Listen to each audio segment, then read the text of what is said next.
Video na to, isi-share ko sa yung experience ko kung paano ko naipasa yung demo lesson sa Rare Job nung nag-apply ako last October 2018. And I hope na makatulong sa yung experience na to at magbibigay din ako ng mga additional tips na nakita ko na nakatulong sa akin kung bakit naging positive yung feedback nung nag-exam sa akin. Okay?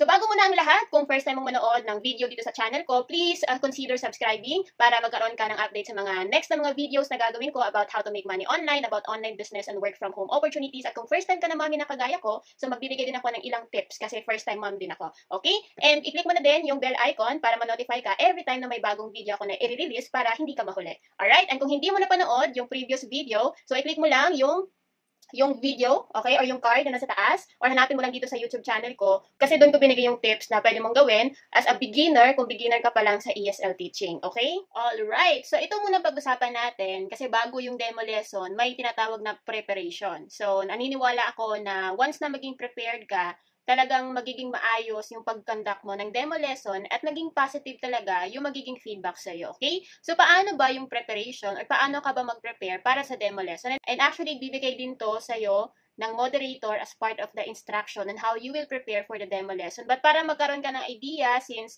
pinapanood mo tong video na to para magka-idea ka, so ito ibibigay ko. So, paano mag-prepare? So, pinakauna is i-make sure mo na okay or stable yung internet connection mo. Okay? So, syempre, ayaw natin na sa kalagitnaan ng demo lesson natin ay maputol tayo. So, make sure na mag-conduct ka muna ng speed test. Punta ka sa speedtest.net at tingnan mo kung stable ba yung internet connection mo. Okay? So, mahalaga yan siya. Second, please make sure na nandun ka sa isang place na hindi masyadong maingay or kumbaga, hindi ka madidistract para makapag-focus ka. Kasi mahalaga na nakafocus ka sa demo lesson. Kasi sa akin kasi, nung experience ko, kinabahan talaga ako. Pero laking tulong sa akin nung tahimik na environment kasi nakafocus ako dun sa demo lesson. Okay? So again, the best na headset na pwede mong bilhin is yung may noise cancellation na headset, kagaya ng nabanggit ko dun sa previous video. Alright? So, malaking tulong yon. Okay? So, third, magkakaroon kayo ng short orientation. So, make sure na pakinggan mo na maayos yung sasabihin ng moderator sa'yo kasi napakahalaga nun, malaking factor nun para may pasa mo yung demo lesson mo. Okay? So, magkakaroon ng orientation bago yung demo lesson proper.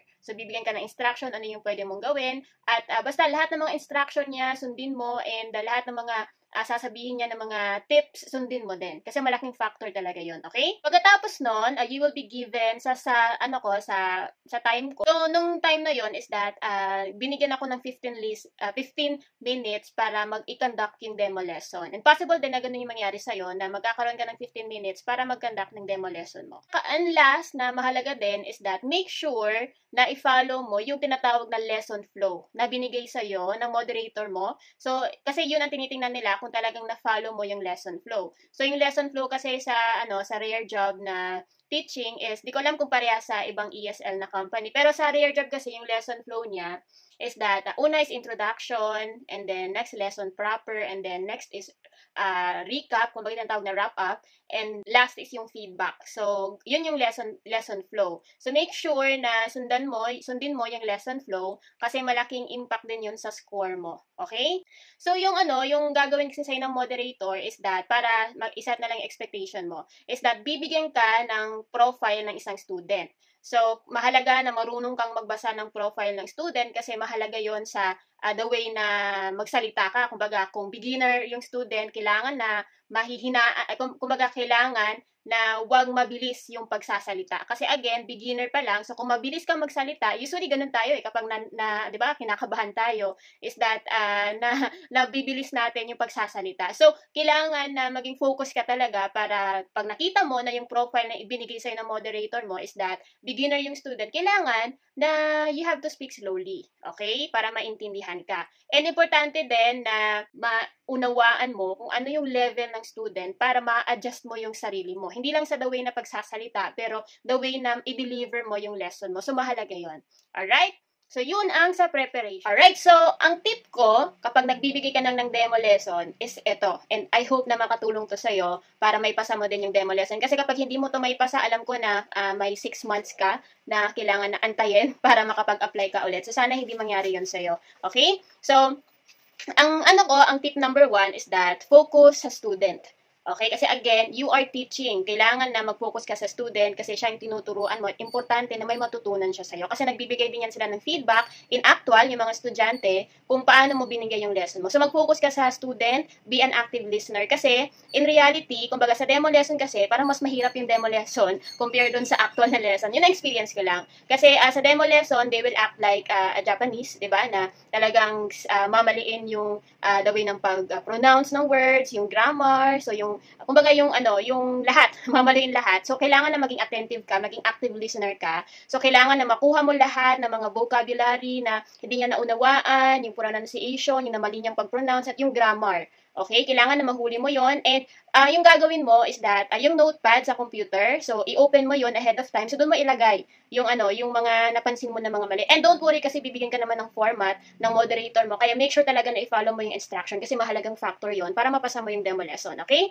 Next tip is that follow the lesson flow. Kagaya ng sinabi ko kanina na yung sa time ko, binigyan ako ng 15 minutes para gawin yung demo lesson. So, hindi ko lang sure sa ngayon, pero recent na kasi ako nag-apply, di ba, October 2018. So, baka parehas pa rin hanggang ngayon. So, 15 minutes sa lesson flow. And don't worry kasi bibigyan ka naman ng material na pag-uusapan nyo. So, make sure na aralin mo yon, okay? Kasi yung ginawa ko dati, isang araw ko inaral yung material na binigay sa akin. Picture lang siya. So, I need to describe kung ano yung nakikita ko sa picture kasi yun ay tatanong ko sa student and kailangan na magpa-follow up question na related dun sa image or sa picture, na sa material na binigay sa akin. Follow up question para magsalita yung estudyante. Kasi yung dito is that 30% kailangan ikaw magsalita. Kumbaga, 70% kailangan yun ang percentage na kailangan magsalita yung student mo. 30-70.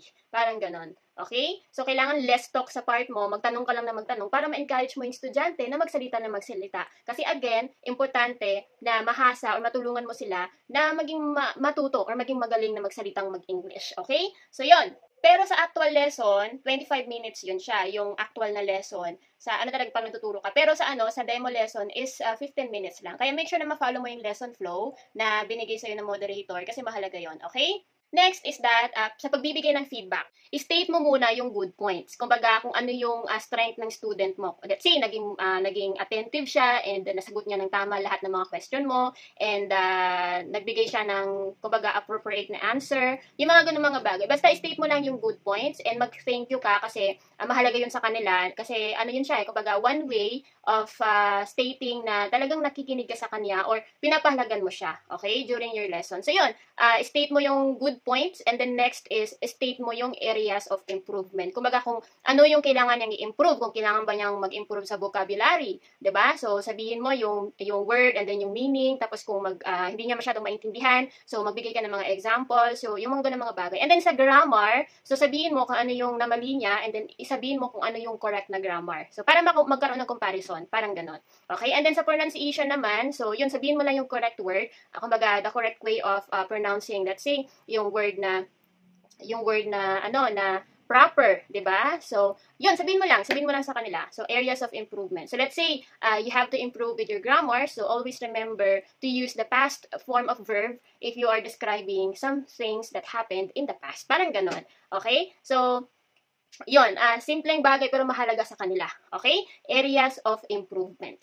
Next is that, yun, i-praise mo ulit siya dahil nag-participate siya sa lesson nyo na nagbigay siya ng mga tamang sagot sa ganun para ma-boost yung confidence niya. Okay, siguro ito yung sandwich method di ba? Na nasa gitna yung talagang main feedback mo kung saan siya kailangan mag-improve. Basta ganun. Okay? State the good points, tapos sabihin mo yung areas of improvement, and then i-praise mo siya dahil sa naging attentive siya during the lesson, and magbigay ka na din ng tips. And let's say may mga link na gusto mong i-share sa kanya para mas mag-improve siya sa ganung mga bagay. Okay? So, yun. So, tip number 4. So, di ba, pagkatapos na ng lesson mo, ng demo lesson mo. So, i-end ngayon ang call ng moderator. Di ba, i-end yung call. So, tatawagan ka ulit, sasagutin mo syempre. Okay? So, yung next na mangyayari is that bibigyan ka ng feedback ng moderator mo. So, make sure na makinig ka dun sa feedback sa'yo. Kasi, yung napansin ko is that tinitingnan din nila kung paano mo i-accept yung feedback kung talaga bang naging coachable ka. Kasi, most of the times kasi, alam ko na kapag, let's say, hindi ganun kaganda yung nagawa mo sa demo lesson, kumbaga ipapaulit sa'yo. Kasi ganun nang nangyari sa akin nung nag-apply ako as premium tutor, na kumbaga kinabahan talaga ako so hindi ko na-follow yung lesson flow. So, yung pagbigay ng feedback sa akin, so, inaccept ko talaga siya and then, pinagawa ulit sa akin. So, nung na-perfect ko na, kaya napasa ako as a premium tutor. So, parang ganun din sa sa first na demo lesson, na kailangan na i-accept mo yung feedback and then mag-adjust ka, so i-apply mo siya kaagad. Kailangan maging coachable ka talaga. Okay? So, iwasan natin yung pagkakaroon na alam ko na yan di ba? Na attitude. Kailangan maging coachable ka and maging flexible din sa mga feedback. Kasi again, matagal na yung mga taong yan sa rare job, so they already know what they're doing, kaya sundin natin kasi yun ang makakatulong sa atin para maging magaling na tutor. Okay? So, yung pang-apat. And last, yung tip ko is that huwag kang maging conscious, okay, sa the way na magsalita ka. Kasi the more na maging conscious ka on the way na magsasalita ka, mas magkakaroon ka ng mali. Kumbaga, ganun. Kasi ako kasi, nung time kasi na, nagde-demo lesson ako, parang na-conscious ako sa pronunciation ko, so na-conscious ako sa grammar ko. So, hindi siya talaga perfect. Kaya ako din nagulat ako kung bakit ko napasay. Pero sa tingin ko, napasa ko yun kasi na-follow ko yung lesson flow, tapos naging okay yung pag-deliver ko ng material. Kasi may instruction naman dun sa ibibigay sa'yo na material kung ano yung gagawin mo. And then, naging attentive talaga ako sa mga instructions. So, naging open talaga ako to learning. So, ganun yung pwede mong gawin. Okay? Huwag maging conscious. Alright? So, basta, gawin mo lang yung lahat ng mga kaya mo para may pasama yung demo lesson. Basta yun lang yung tip ko sa'yo para mapasama yung demo lesson sa rare job. Yung additional na tip ko sa'yo is that, when conducting a lesson kasi, yung attire, pwede namang semi-formal. Kasi yung sa akin kasi, may blazer ako dito na ginagamit ko sa pagko-coach ko sa online business ko. So, yung ginamit ko, naka-t-shirt lang, tapos pinatong ko lang siya, blazer, para maging formal tingnan. Okay? So, yun, formal lang. And then, yung additional tip ko sa'yo is that, during the lesson, the demo lesson, is that, kumbaga, maging masigla ka. Kasi yung mahalaga yun eh. Kasi 'di ba napansin ko kasi dun sa mga lessons na na-conduct ko na yung mga kasi mga students mahiyain sila. So gusto nila yung tutor na masigla, 'di ba? Na talagang nakasmile parate, 'di ba? Na talagang kumukitap yung mata, na talagang nagpapakita na willing ka na turuan sila. So ganun, maging masigla ka and always smile, okay? While conducting your demo lesson. Kahit na alam ko na nakakaba talaga, pero pilitin mo kasi again, once lang yan siya gagawin. And once na ma-feel mo yan, so mag-aantay ka pa ng 6 months ulit para makapag-apply. So, sayang naman yung opportunity sa'yo. Okay? Alright. So, I hope na nakatulong sa'yo itong tips na na-share ko based on my experience. So, question of the day. Mag-comment ka below this video kung ano yung natutunan mo dito sa video na to or kung ano yung tip na sa tingin mo kailangan mo para may pasama mo yung demo lesson mo sa rare job. Alright? Kasi ako alam kong kaya mo yon, basta just do everything just do everything you can para maipasa mo siya.